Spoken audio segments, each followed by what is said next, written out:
Good morning. Today we stand with the students, the middle class families and the lower middle class parents whose hearts have been pierced not by casual criticism but by sharp arrows of words that should never have been spoken.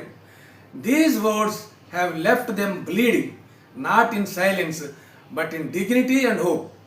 Education is not just a system, it is the life of every family that sacrifices daily for their children's future. When an orator who holds public platform chooses to demean those sacrifices, it is not mere speech, it is an attack. ఇవాళ బళ్ళల్లో మధ్యాహ్న భోజనం ముఖ్యమైనది, చదువు మిధ్యాహ్నం అయిపోయింది.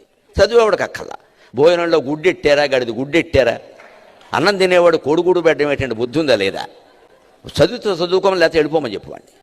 అసలు పిల్లలకి భోజనం పెట్టడం ఏంటంటే వాళ్ళ భోజనాలు వాళ్ళని తెచ్చుకోమని లేదా మానేమానండి. అంటే పిల్లలకు భోజనం పెట్టి పుస్తకాలు ఇచ్చి యూనిఫార్మ్ ఇచ్చి ఇన్ని విద్యార్థికి ఇన్ని సౌకర్యాలా అవసరమా? Who gave him the right to talk in a way that is demeaning, demolishing the very spirit of a welfare state? Students already burdened with competition and expectation felt belittled. Parents who stretched their limited means to provide education felt dishonored.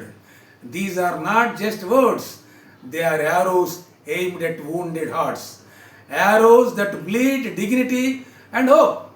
As anchors, as citizens, as fellow human beings, we must stand with the people who were blown by these words. We must remind every public figure, your voice is not a weapon to wound, but a tool to heal. The welfare state is built on respect for its people, and no one has the right to demolish that foundation. Let us echo the pain of the people, and let us also echo their strength. Words may wound, but solidarity heals.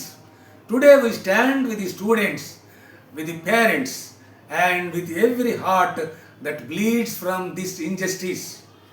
Let us not forget, these were not just words, they were arrows aimed at wounded hearts.